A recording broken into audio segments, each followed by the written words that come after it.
And we're on. Excited? Yeah. Wow.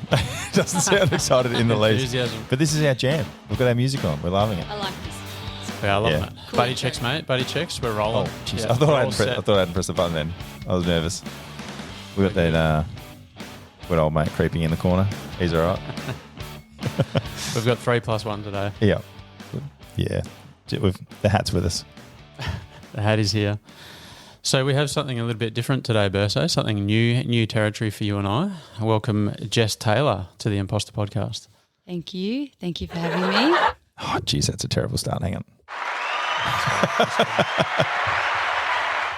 Welcome, Jess. So we're here to explore some unsearched territory for us today, but you're going to share with us a little bit about being a mother and becoming parents and that side of life and balance, and very much in the imposter frame from what we understand. So very keen to hear that perspective from you today. Thank you. Thanks for having me. So, what you got there, mate? Just a cheeky savvy break, mate. No big deal. Little savvy for the day. Lovely. Little nootropics drink. Yeah, we've got a code coming in a minute, apparently. Unreleased yet, but And you know, affiliate I mean, code. we're only 15 podcasts into it, but we're still unreleased. Excellent. So the listeners can share in the nootropics. So, Jess, thanks for joining us. So you are 34. You've got 2 children, 2.5 and 4.5. You're an OHS manager, and you're sort of in part-time work at the moment as a mother. And you had your children during COVID as well, which that'll be a sort of interesting twist to get into as well. So we'll probably step a little bit back wherever you'd like to start, but you know, how did it all start out, I guess, from getting into a relationship and becoming parents?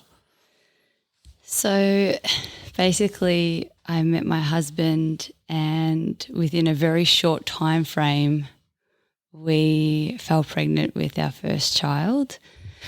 So it was a pretty incredible love story, to be honest. It happened very spontaneously and sort of out of nowhere, left field, but it was pretty great, very, very exciting time in my life. And we were actually planning to get married and elope in Italy, which was very spontaneous. This was, I think from memory, 2018, 2019, so before COVID. But then we fell pregnant, which was something we were open to, but wasn't planned, but we were very happy about it. So we ended up getting married a lot quicker than expected. And yeah, within 9 months, I was pregnant at the wedding. So then within 9 months, we had a baby. And then 4 months into being a mum, we went into COVID. So yeah, so it sort of happened very quickly. I remember when she was introduced and we got photos and we said, you need to lock that down. Oh, That's how the pregnancy happened. Yeah. That was a behind the scenes It was thing. that quick, guys. Yeah. Very, very certain advice. Yeah. Jess says it was unplanned, but it was definitely planned on the other side. Plenty of strategy from one way. So there's a few interesting things in there, and you know, we don't want to harp on the COVID stuff too much, but that played very big dynamics in everyone's life. So I can't imagine how being new parents and a new mother would have compounded that as well. So probably the first thing that came to my mind is anything that's really a big new challenge and confronting in life, you know, whether it's a job interview, maybe exams, you get kind of maybe a couple of weeks notice, maybe a month of preparation. What is it like knowing about and anticipating pregnancy for, I guess, 8.5 months? You kind of got this thing, you know. Can I jump a little bit Yeah. further, before that? When you start thinking, I might be pregnant, how did that happen? When did you go, I think this might have happened? So basically it was over New Year's, so it must have been 2019, that New Year's period leading into first of January 2019. My husband and I were in Yambuk and we were on a holiday, and it was such an exciting time. Like, we had so many plans, and we were literally on the beach walking, talking about the next 12 months of all the exciting things that we had planned as two people together, but single people without any responsibility really. And I was feeling really odd on this holiday. Like, he would cook the barbecue and I just couldn't stand the smell of meat, and I was like sleeping and napping, which is not something that I commonly have done in the past. Now I nap any time of the day. So it was more your husband was doing that beforehand. He was the napper earlier. So we were away, and I just didn't feel right. But to be honest with you, I didn't think that would be the situation, that I would be pregnant. It wasn't something I really thought about, but a few other things had happened, and I was like, oh, this is a bit weird. So we got back. We just driven back from South Australia. It was like an 8-hour drive, and we returned home at like 11 p.m. And I was like, I just don't feel right. Like, so I took a test. This is the funniest. Did you tell him you were getting a test? Well, I had some at home, so I had like one left, and I took this test, which I told him I was going to take it, and I put it down, but I wasn't very familiar with these tests, so I didn't really know what to do. So I looked at it, and to me it had this one line. I was like, so I'm not. So I just left it in the bathroom, and we were unpacking and stuff, and it was literally close to midnight at this point, and I went to have a shower, and I just picked it up, and I was like looking at it, and I was like, is that a second line? And I called him, and he's like Googling it, and he's like, if there's any like slight second line, it means you are. But so what we did was we were in such a state of like shock and panic that we literally like went down to the car to go to the hospital at like midnight. Yeah. And then we're in the car park about to take the car to go, and we're not in the car yet, and we're like, this is ridiculous. Why are we going to the hospital at midnight? Let's just wait till the shop's open in the morning. Like to get a test, get a proper test. Yeah. Okay. Yeah, like so it's a national emergency. Yeah, we were such a shock, like it was an emergency. So we went back upstairs. We just talked and talked and talked. We did not sleep much at all. And at 7 a.m, I can't remember who went to Woolworths, because Woolworths was downstairs from our apartment. We were there, like open doors, getting a whole pack. Then I did more of these tests. How many? Oh, so many. So many. I reckon I did probably 4. But you can't have false positives, can you? No, and these ones actually said, so it was very like much real. These ones actually told you how many weeks. So plus 1 week, plus 2 weeks. Wow. So I did those, and then I was like, we were just in shock. We were just like, so we weren't unhappy, but we were just so surprised. Oh, it's a huge thing. Like your whole life is. And you can't even tell how much your life's going to be different. Yeah, and to be honest with you, it's bittersweet, because we were just in this really like cool, fun, you'd say sort of honeymoon phase. We were only a new couple. We had so many plans and so many things and so much travel, and yeah, it was a huge shock. And we'd spoken about having children and stuff. We both wanted children, and we both wanted to get married, which is why we'd sort of already planned to get married. We'd already locked our wedding in. Then the next 8.5 months were... Well, sorry, it shows how little that Berso and I know about it, because, I think I jumped way ahead. So thanks for taking us back there, mate. But again, it's an important perspective. But over the next 8.5 months, there's heaps of milestones before there. So you've got, like obviously you found out, and that's life-changing. But then you've got the first trimester where people obviously don't really speak about it, because that's the highest chance of you losing it. So did you tell people when did you? That's right. I'm so excited you're smacking your knee, because that's been my thing the whole way through, and I haven't done it yet. You've done it twice. I love it. But like, so you've got obviously the initial one, and then there's obviously the telling people. When did you start telling people? So the first trimester is quite scary, and I think it's because people do put a lot of emphasis in it being the safe zone, and getting through that stage is really important, because that's when the baby's being established within the womb. It's when the most amount of growing sort of happens for the baby, so it's a really crucial time. So once I found out, and it was very real, and I had the blood test and everything, I was very excited and happy, and I really wanted it to go well. I love the fact that you're like, when we found out after the blood test, like you've done 17. I know, but you still don't believe it, because the thing is, it's very interesting. You can be pregnant, and I found this out. You can be pregnant and have positive tests, but the baby's not in the right place inside your uterus, It's actually outside the tube, I believe, and it still can say that you're pregnant, but you're not really having a healthy pregnancy. That won't be successful. So it's going to be a miscarriage, yeah. Yeah. So until you have your blood tests and the levels are going up for the baby's hormones, and until you have the first or second ultrasound and the heartbeats in the right place and everything, the baby's in the right area, it is very nerve-wracking. You don't know. And, yeah, that first trimester is very, crucial and it's scary. So I think I told my parents, we told my mother-in-law, and I told, I think, my best friend and stuff very early. It must have been 6 or 7 weeks. But everybody else, I didn't tell anybody else till we were in the second trimester. So until I really was confident that everything was okay. Obviously the whole way through you feel very nervous. I went to the hospital a number of times because the movements were different, and you just get worried if you don't feel the same sort of activity, and things happen and you just go and get checked. I was somebody who was a little bit overly cautious probably about that sort of thing. Once I started to feel the movements, if they weren't consistent and stuff, I probably was like, oh, is everything okay?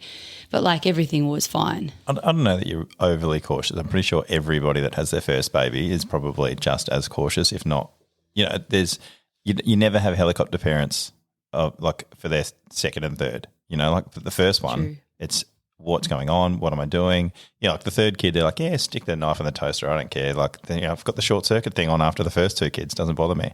So it's a bit funny to go, oh, I was overcautious. I can guarantee you every other mother that's doing things the first time round, even blokes that I've spoken to about having that, like, oh, she coughed too much, I was worried it was going to come out or whatever because it's the first trimester, or, it's and I don't know how many other women you speak to. I know women tend to congregate together once they're in the same sort of pregnancy time. It's interesting where you guys make friends in whilst you're waiting for scans or whatever. It's like, oh, how far along are you? And now all of a sudden you guys are best friends, because you're going through the same thing. But, we'll never go through that. So it's very interesting to hear about, because I know where I sit if somebody says they're pregnant and I was like, oh, wow, that was a great Tinder date. My whole life's gone, what do I do now? Whereas it's different. Obviously you two are together, you're excited.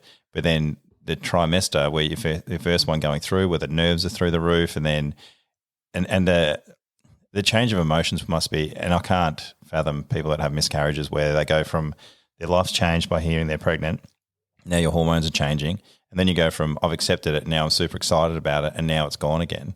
But I understand how people have trauma going through that. But I mean, obviously you got through it, which is amazing. But when was your first scan? So I actually had my first scan very early. It would have been 6 weeks, which is unusual because they did think that I was one of the people that actually had the baby possibly in the wrong spot and that it wasn't a real pregnancy. So they wanted to check all that very early on. There was a few other things that were going on for me before, earlier in the pregnancy. That's what led them to think that. So I had that scan at 6 weeks, which was pretty amazing because I actually got to see the heartbeat from an internal ultrasound at 6 weeks. And I'll never forget, it was like a grain of rice and it was just flashing. It was unbelievable, the smallest thing ever. And then the next scan I think was about 8 weeks. So it's not that much different. So what changed for you when you saw – because obviously finding out that you're pregnant, what goes through your head as a woman? Because your whole – it's not just your life that's changing, your body's changing. That must be, I've seen Aliens and that doesn't let me sleep at night very well. And you're talking about smashing one out and it's like your body's going to change, your hormones are going to change. Your whole life is going to be so different just from that one. I'd say one, but you did about 17 tests. But that one, those 17 tests that you did going, my life has changed. What goes through your head when you do, and then when you've seen the scan and did that change things for you? Yeah, it sort of really made me realise how much I wanted to have this baby, and it really made me realise I didn't want to lose this baby and that it was something that was meant to happen. I would say that your body changes. Oh my gosh, within the first trimester I was very nauseous and I was so exhausted. It literally felt like an alien had come into my body and was sucking the life out of me. Some days I was just I can't take this anymore, the sickness, the fatigue. it was just like something else. You can't even explain it unless you're experiencing it. It is just this transformation that you couldn't even imagine. Like it's honestly feels like the life's being sucked out of you for that first trimester. Some women are unfortunately not so lucky and it doesn't end that easily. But for me, as soon as it hit like 14 weeks, I was like, felt like a new person. So it got better, but then other things got harder. So like obviously the baby's growing, your body's stretching, it's so uncomfortable to sleep and you can't really get comfortable. But I feel like all of that aside, after the first trimester, I felt like really beautiful and like I looked different to how I'd looked ever before. I felt like really healthy, and they say that you get this glow, and I was fortunate enough to say that I actually feel that I did get that glow, and I felt really healthy and like just, I don't know, like I was doing what I was meant to do, like what my body's actually meant to do. I can't explain it. Like it just changed a lot about the way my body was. Like I don't know how to explain it other than I just felt like, oh, this is how I'm supposed to be feeling and like looking. And obviously you can't drink and eat certain things and you take that quite seriously, I think, especially with your first. And that obviously makes you look and feel better as well. Surely the second as well. I mean, let's just Second, put that out. I saw you laughing then and you're like, oh, I was a piss wreck on the second one. It's like, well, I needed the alcohol to get through the first one, right?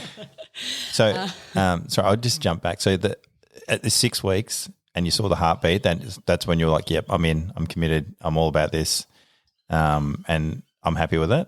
At the 8, did anything change in the 8, or were you just like, no, this definitely confirms where I'm at? Because you're having morning sickness. What about your appetite and stuff? How's that work? So I would say, at 8 weeks I still felt very much excited about it all. I'd say as the trimester went on and I was having the weirdest sort of cravings and I could not eat one thing that I would usually eat, and I was a pretty clean, healthy person, so I couldn't even look at meat, couldn't look at chicken, couldn't stomach a vegetable, couldn't look at lettuce or salad, and these are all the things that I'd eat all the time. All I wanted to eat was fried food, junk food, lollies. I don't even eat lollies. I'm somebody who eats lollies. I feel like maybe I'm pregnant. That's been my diet for the last 30 years. It's probably a given correlation. So just, is there anything in that? Like, have you looked into why? And like that makes me think, I know with like allergies, for instance, as soon as you taste something you're allergic to, your body your lips swell and things like that. So do you think that's your body telling you like it needed calories, or is there any link with that? I don't really know. I'm sure that there is. Because we would assume your healthy diet would probably be more optimal, but maybe your body's screaming that it just needs more. Possibly. I don't know. I really don't know. Only thing I could sort of have was I would have just these Asian soups constantly with prawns and noodles. Yep. So I don't know why my body would need that, but like that's what I would have all the time. And I don't really know much about why we crave the things we crave, but I was so nauseous, not just like the morning, it was more the afternoon for me and the evening, that I just would have whatever would make that nausea go away. Mm-hmm. And it was always like really carby based foods, like chips or toast or burgers or like anything. And then you get these really strange cravings like the lollies and things like that, like here and there throughout. But yeah, I'm not too sure why I had those strange cravings. And I would say that like at some stages throughout the first trimester, I did doubt things for myself. I was like, I don't know if I can do this. I don't know if I can go a whole 9 months, because when you're in that trimester, you don't know if it's going to end for you at the second trimester. It could stay like that for the whole 9 months, that you feel so nauseous, that you feel fatigued, that you feel all these strange cravings. Like you don't know it's like every day is different. You don't know what's going to happen tomorrow. So I was at one point, I remember thinking, I just can't do this. I can't, like, how am I going to do this? But then when I woke up in the second trimester and things started, I was like, okay, I'm not nauseous. And then every day that I wasn't nauseous and I felt a bit more energized and I could get through the day without napping, I started to realize, yes, this is definitely what I want. It's going to be fine. I'm going to survive this. Yes. So what What sort of stuff did you do in the first trimester that helped you get through it? Like if you're tired, you're napping, you can't eat the same foods that you're always eating. Like what was there that was about the first trimester that was good? I probably whinged more than I've ever whinged in my life. My poor husband, I was probably a huge whinger. What got me through it? You know what? He's whinged with me the whole time I've known him, so it's about time he got some back. I think maybe what gets you through is the excitement that you're growing something in your body and that it's obviously a foreign object that you're growing that you've never grown before. So you just have to like essentially look at it like it's a blessing and a miracle, and I think that's what got me through. Talking to other women as well that have probably been through it. I have a sister that has had a child and, you know, a few other people that I could speak to about it, and the naps were very, very good. But honestly, I think you just get through it one day at a time and look at the positives as much as you can. Like it's some people are out there wishing for this every day, and it's not something that I had to try for very hard. So like I just felt like I was blessed, and to not take it for granted. You know, it was a very exciting time. As I said, we got married in the end of the first trimester, started second. So like I had all that to distract me as well. So I was pretty distracted as well, planning for the wedding and our honeymoon. We went to Europe. So like I had quite a bit going on. So it's not like I was just sitting at home. Plus I was working full time at the time. So like I didn't just sit there and like sit in it. I just kept going. What sort of things did you – because obviously becoming a mum then limits the amount of other things you can do. What sort of dreams and stuff did you have that you were like, I probably won't be able to do this anymore? Like, because it comes as a sacrifice being a mum. It's a huge sacrifice, to be honest, and it's probably the one thing that you take for granted before children is time, the amount of disposable time and the way you choose to spend that time. And when you become a parent, everything that you've ever hoped and dreamed for takes a back seat. So I think that for me, I wanted to travel so much more. I wanted to focus more on different things within fitness, and like I've always been interested in Pilates. I'm actually a Pilates instructor. I'm a Pilates instructor. I haven't practiced in quite a long time, but that was something back then before having my daughter that I wanted to get probably more into, and I was curious more about yoga and just I think exploring life with a partner that was actually a meaningful relationship, someone to actually share the things that he had interest in, that I had interest in, was like a really exciting thing I was wanting to explore. And then you got stuck with your husband. So yeah, Good then burn. I guess I like it. So then obviously all of that takes us a back seat, and it still takes a back seat now. Like it's been 4.5 years or even longer since I felt pregnant. So really like 5.5 years. So I haven't really had the opportunity to pursue all the things that I'd hoped to pursue, but I do know that I will with time getting, you know, a bit, I guess, easier to manage. I hope to like step into those things more, which we can touch on those things. Once this blows up, we'll be able to, you can retire and we can do whatever. Oh, that would be a dream. I like the way, you know, you've been framing it. And so from your late 20s, you know, you had an established career, but it sounds like your purpose in life and your why really changes once you find out you're having children. And you said that both of you had that intention. Yeah, just do it on the mic. Get into it. Oh. Now that's heavy. Popular one today. Well, that's it. You're welcome to talk and drink at the same time. It's all right. Well, maybe not at the same time. That probably won't work. Multitasking. Women can multitask though. That's all right. Yep. Can we? Sorry, we're just getting our help in. Can you pour that in a glass for her, mate? Thanks. Appreciate that. We just opened it. Wow. Oh God. We're not a video podcast, by the way. So. We're having some real drama. That's you set her up with that. How many people does it take to open a drink? He did. Well, he'd already started opening it because he wanted to drink it. Yeah. Okay, and we've lost everybody. Anyway, let's go back to. So yeah, I mean your perspective and your why on life, did that really pivot and your priorities change through that period? Yeah, totally. To be honest, everything sort of changed. You just become in this different mode that you don't even know exists. It's all about like preparing and getting things organized for this baby. And then once you have the baby, it's just a rabbit hole, essentially. It's a beautiful rabbit hole, but it's all just about keeping this baby alive and attending to its every need. And you sort of lose your identity through that process and you regain a new identity, which is just being this person's mum. And your sole focus and your sole purpose and job is just to keep the child alive and protect it and keep it safe and give it everything that it needs. And, you know, for me, it was really hard going through that transition, losing myself and then like becoming this new person, which was essentially a mum, because I didn't really want to, or I don't really want to lose that. I'm happy to wear both hats, but I don't want to just be a mum. I feel like there's definitely more for me than just that title.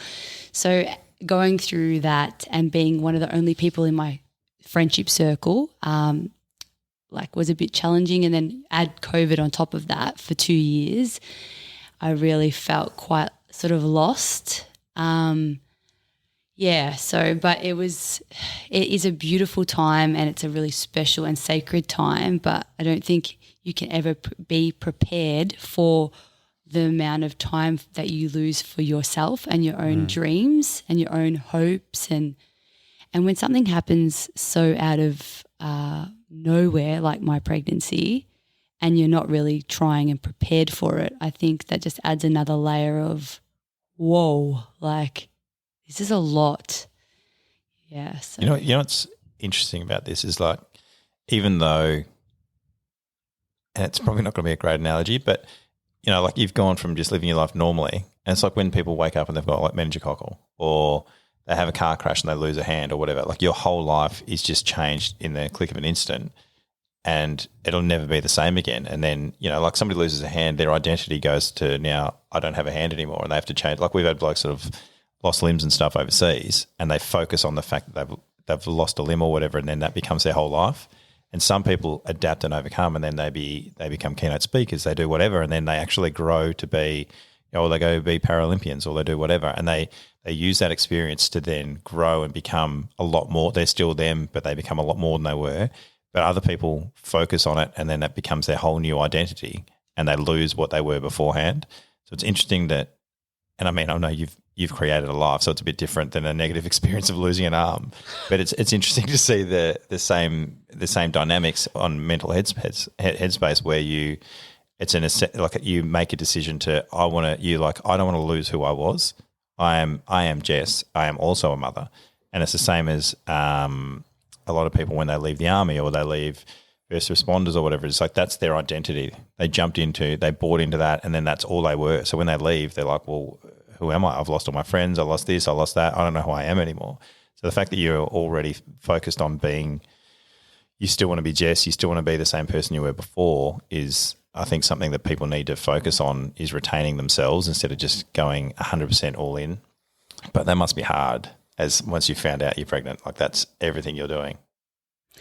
That's why I was interested in like the new purpose and the new why as well, because you said you've literally switched identities. But I think the difference from the way that we see things is like you've switched it for possibly the most high purpose that there is in life, certainly for a woman. Like, so it's an interesting frame. Like, did you miss that previous identity yet, or did it just get superseded by the new one? So I definitely missed my old identity. It was something I struggled with for quite a few months. Like becoming a mother is not something that when it happens, you don't really grasp that it's happened. It's something that as you look after the baby and you see the baby grow, that it's like a switch just comes on and you're like, you realize, oh, I am actually a mum. Like it's a gradual process. It's not like you have the baby and it's just like you switch into that mode straight away. It happens over time. Like for me anyway, it took a bit of time and I was like, oh my God, I'm actually a mum. Like this is crazy. So I enjoyed that. But yes, I did miss the other identity. And I feel like I've sort of fought to regain that part of my identity, and that's been like a constant balancing act for me. It's like making sure that I'm a great mum and I'm doing what I need to do to be a great mum and to enjoy being a mum and making sure that my kids are happy. But also I've never given up on my purpose outside of that, which can be quite tricky because then you're using a lot of energy to do two things rather than putting all your energy to one thing. But that's just how I am. I've always been like that. Like I've worked full time and I've always studied. Like I've never just focused on just one thing at a time. I feel like there's so much out there in the world to experience and to grow with and to learn from that I don't want to just put all my eggs in one basket.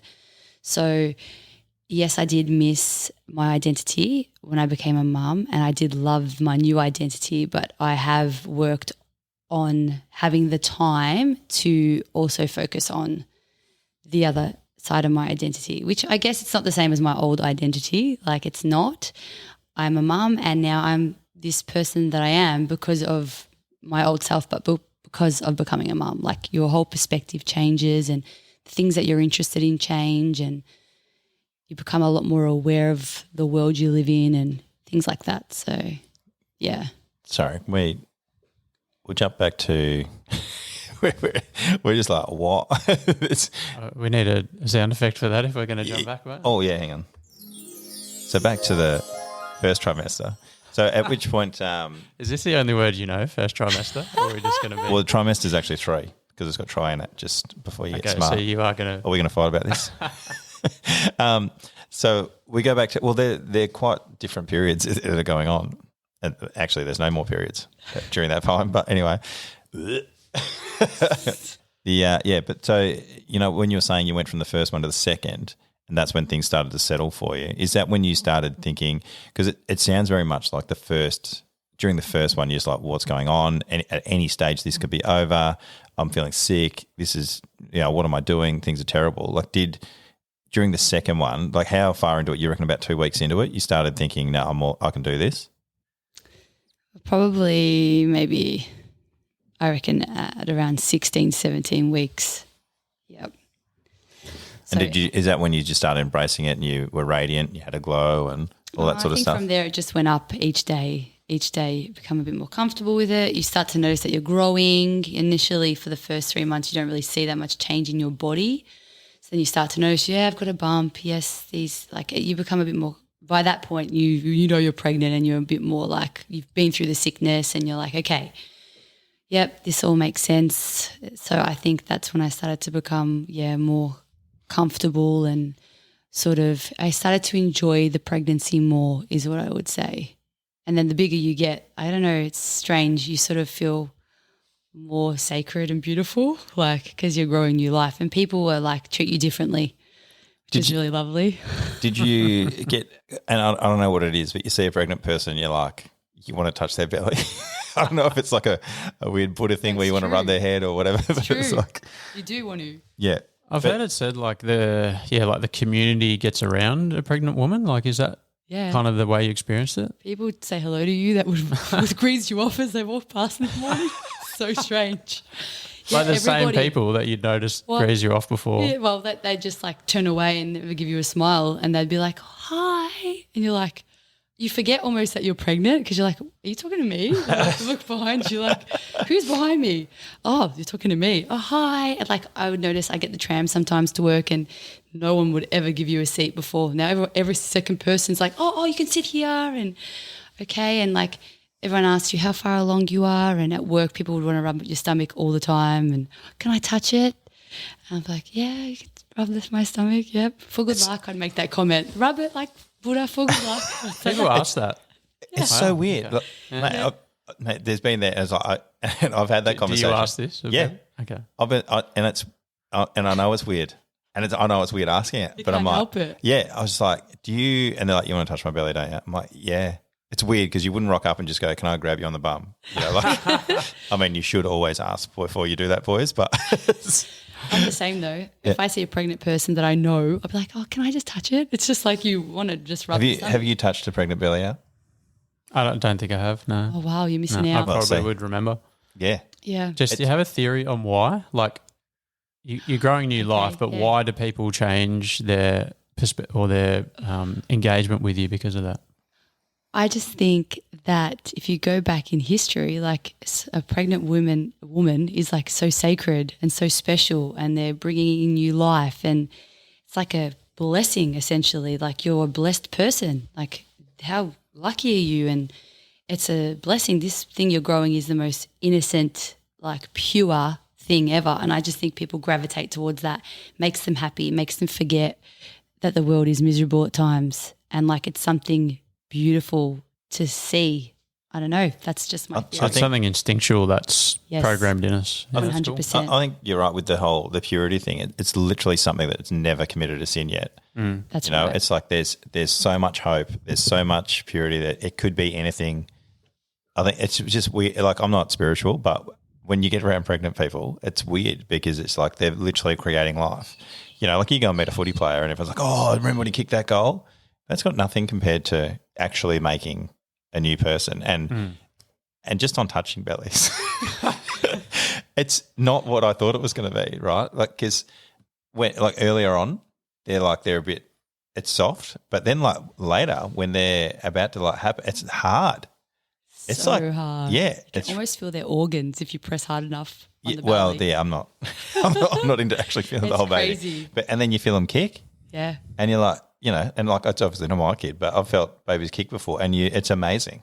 It's amazing. It's bizarre. I mean, the husband usually looks at you weird, like you're right, you done, or he's like, stop making it look like you're more interested in my kid than me. But so Jess is going on more tram trips than she normally does because she likes the way people react, so and you're nice. Going on more tram trips because you're gonna go around touching bellies. Would you like me to stand? Yeah, I'm just riding the tram, hoping a pregnant lady gets on. I'm like, hey, do you want my seat? It'll cost you a belly touch. But I think you're right what you said with the hope. I think that it's a sign of like hope really, and people just love it, like honestly. And you know what? You feel so special as a pregnant person, and you know what? People probably don't talk about how special and sacred it is enough because it happens all the time, right? There's so many pregnant people out there. But you just feel like so sacred and so special, and I don't know, it's pretty remarkable to go through that because you don't ever really go through that in life where people dote over you and you're like the most sacred person in the room, and it's, you know, it's just a strange thing to experience, but it's a very cool experience. You poor guys don't get to go through that. Well, we haven't got to the labour story yet. It's interesting. I'm sitting here thinking about it because I know all of that intuitively, but I didn't know it, like it wasn't conscious. So like this has come up before, strangely, but like I'm 40 without a kid. So it's like El's going to go touch a baby in a minute. I'm like, well, not touch a baby. That sounded weird. Touch a baby. Touch a belly. Trams everywhere. Imposter syndrome challenge. Yeah, you want to go up and speak Rub to as a many random bellies pregnant as person. you can. Tell us how you feel after doing that for I can't wait to 10 watch days Al straight. go. I knew I was going to learn things today. I'm just going to walk past a pregnant person. Oh, Al. Just go up, start a conversation with that lady, see if you can It rub was her so belly. awkward. Excuse me, if I'm not bothering you, is it okay if I ask if I could? Yes, just you could. You and the other 50 people who've asked me today, Yeah. go for it. Yep. You know what? He's going to try and name drop as well. He goes, "Oh, I'm on a podcast where we talk about pregnancies. I just wanted to get your feedback." Sorry. Anyway, the other thing I was wondering is, and I don't know, I'm probably going to step in something here, but I don't know how your relationship with your mother, but did it change with when you found out being pregnant and what you were going through it? Did it make you see your mum differently? Because a lot of daughters and their mums obviously don't get along well for a long time. And I just wonder if that changes when you have a kid.